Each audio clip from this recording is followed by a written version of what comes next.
Hello, my name is Jake. I used to get upset over my daughter Sarah's last boyfriend, Fred, as he was an ex-convict. So was it hard to blame me? I mean, what father would be delighted with their daughter going out with an ex-convict? He was in for drug dealing, and the thing is, she has moved on, but to be honest, her new boyfriend is worse. The first day I met him, me and my daughter and wife and her new boyfriend Tom were having a meal. Tom just gave me a cold stare, and there was something dark and void in his eyes. My wife and daughter hadn't seen it, but I knew he was hiding something. I don't know what, I don't know how big, but I just knew. I tried telling my daughter, "Sweetie, I know that you think you know Tom, but are you really sure you really know him? I mean, put it this way, he doesn't seem to talk about his family much." My daughter cut me off. "Dad, why do you question everything and everyone I go out with? Tom is a very caring guy, and he has been there for me the last few months, and especially since Fred has become a crazed stalker who just won't get it into his head that I am over him and don't want anything to do with him. Tom has told him to back off, and to be honest, I don't think he would have, only for Tom frightening him or whatever he did to get him to back off. I was really scared my daughter was going to get into trouble with this stranger Tom, so I used it to my advantage what she had just told me about Tom frightening her ex Fred. I said to my daughter, "Well, there you go, sweetie. You don't know what he did to Fred. Did he threaten to kill him, or did he have him beaten up? I mean, let's face it, Fred doesn't seem the type of guy to just back off. You were months trying to get him to stop stalking you." I was hoping to find something to prove I was right about my daughter's new boyfriend Tom, so I did some research and typed his name into the search engine. Millions of results came up, so I tried doing the image search of him, and the town, and the company he is meant to work for.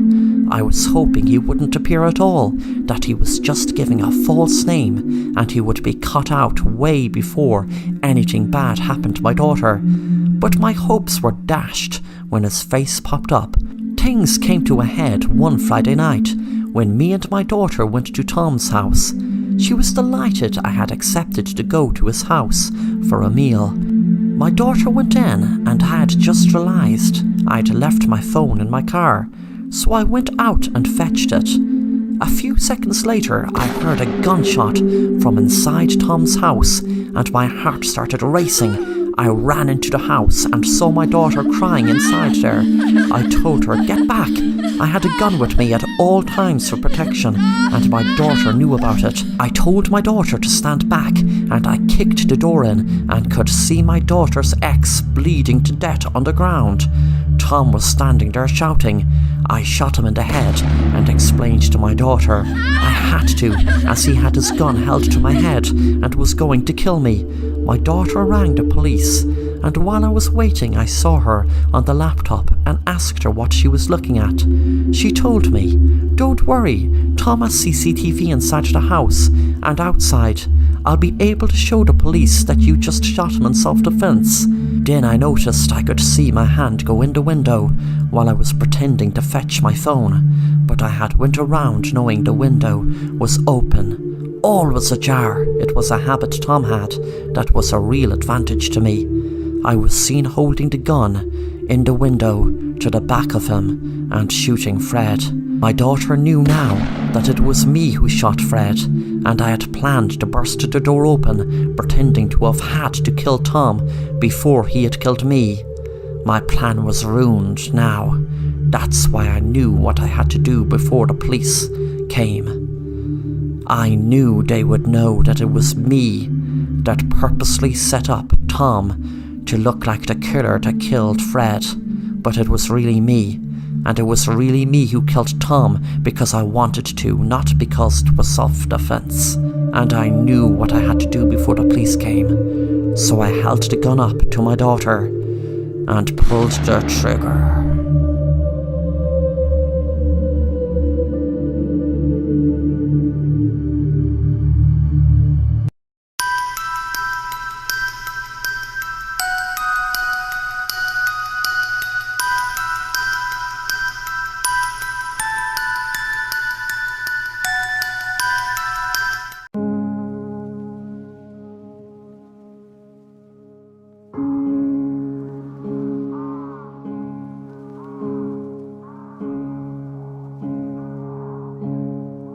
The story begins in the year 1899, when a monstrosity of a lighthouse was built in an island off Ireland.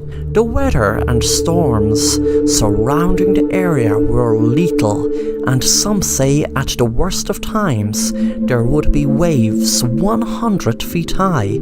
This lighthouse had to have people working there, but it was taken into account when building the lighthouse that if they did have one person living there, they would be so lonely and it would affect them so much being isolated, it would drive them mad.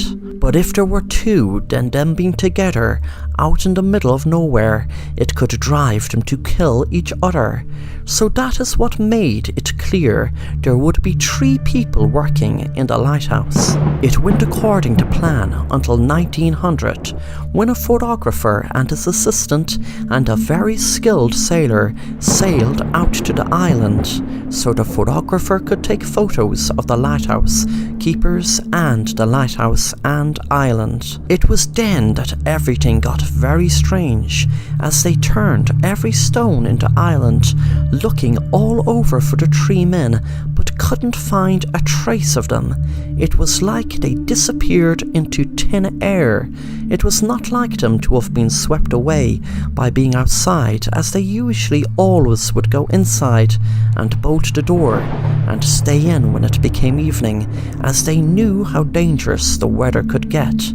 The photographer was thinking of writing a story about the strange disappearance when suddenly he realized there was a crumpled up piece of paper in the room that he hadn't noticed before. He opened the paper and it had written on it, "I will help you solve the mystery of the lighthouse keepers and their fate.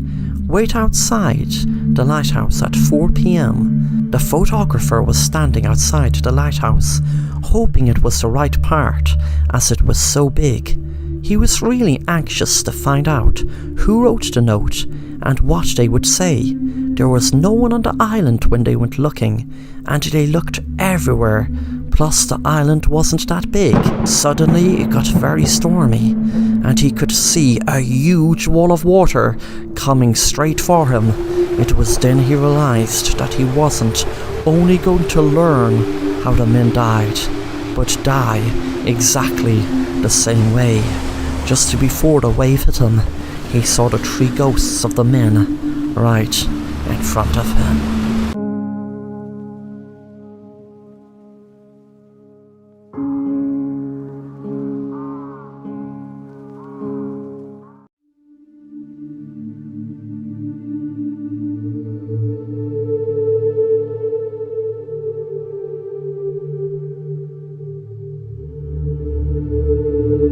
Susie was feeling down as she had no cell phone for a whole 3 days.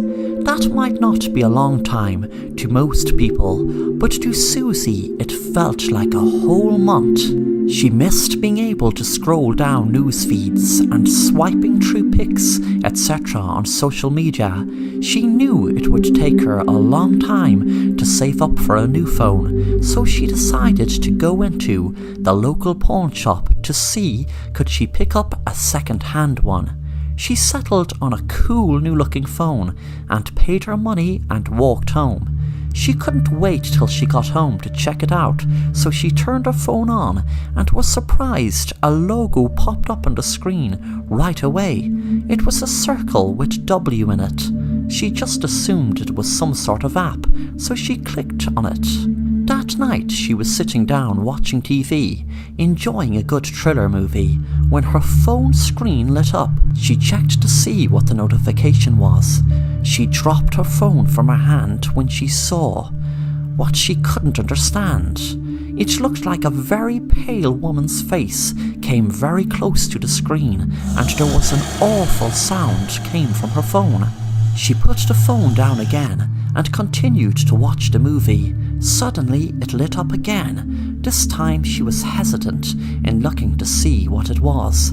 but when she did, the W logo popped up on the screen again. She tried to go into it, but when she did, it said, "We are currently in private beta. Please enter password if you have one." I realised by looking at the top of the screen, it was an app called Whoop. I checked the Google store to see was the app there, but there was no sign of it. I was going to go back to watching the movie, but I decided to Google Whoop app. I was shocked when I read what came up. It said, Whoop is a musical and social media app that was under development. The creator, Sarah Bell, and sole owner, was violently killed on Friday night while going for what seemed like her nightly walk. No suspects are being questioned at the moment, and there is no motive. The homicide is still under investigation.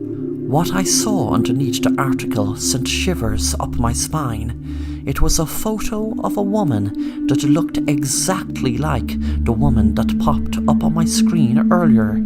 I went into her photo gallery and panicked when I saw many photos of the woman who was murdered. I turned off the phone, wondering what was happening and what exactly was that short little video I saw. I knew it was her, but was it actually a video of her being murdered? And why did it pop up in the phone when I didn't even touch it? I jumped in my seat when I saw my phone light up again. I panicked big time this time, knowing I had just turned the phone off.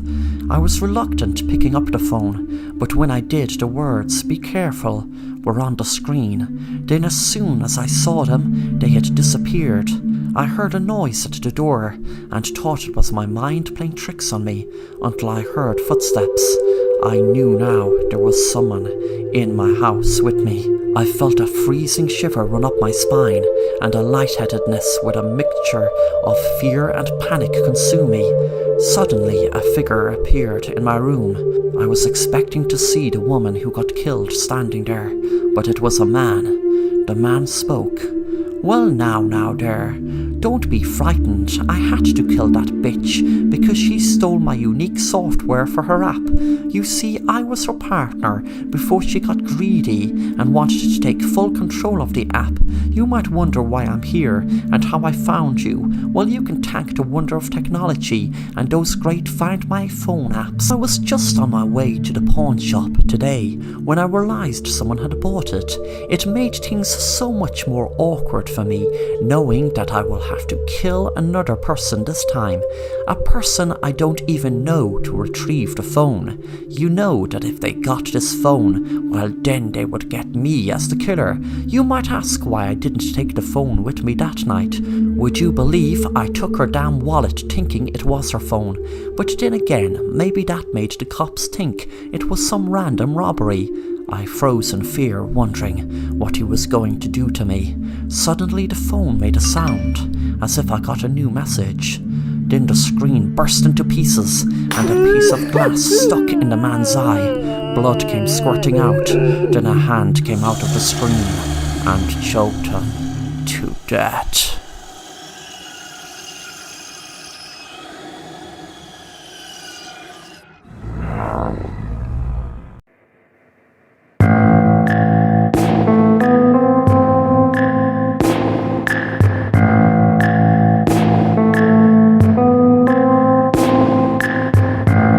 Hello, this story is about a boy called Jason, who one day had an argument about whether real magic does or doesn't exist.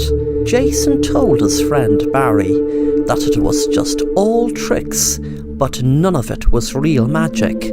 But Barry disagreed completely. Jason said, "You really expect me to believe that there are magicians that can really disappear and really fly from one city to the next by just flying like Superman?" Barry said, "I don't know what type of magic magicians can do, but I just know that real magic exists." Jason said, "Okay, so if you're so convinced real magic exists, why don't you just show me a real magician? Anyone." Barry said, "Actually, I do. I can let you meet a real magician. Just don't let him know you don't believe in real magic. Don't ask why, just trust me. He doesn't take kindly to skeptics, especially when they're skeptical of him." 2 days later, they arrived at this fast food restaurant, and Barry was introduced to the chef, who was called the Magical Chef by his friend. The Magical Chef said, "Well, hi there.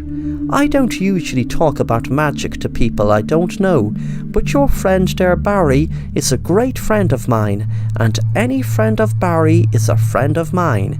Jason smiled and said, "Well, I don't really believe in magic, but..." Barry coughed, as if to remind Jason not to let the Magical Chef know Jason doesn't believe in real magic. The chef said, "I'll get your usual, Barry, and I'll get your friend my speciality, Four Seasons pizza."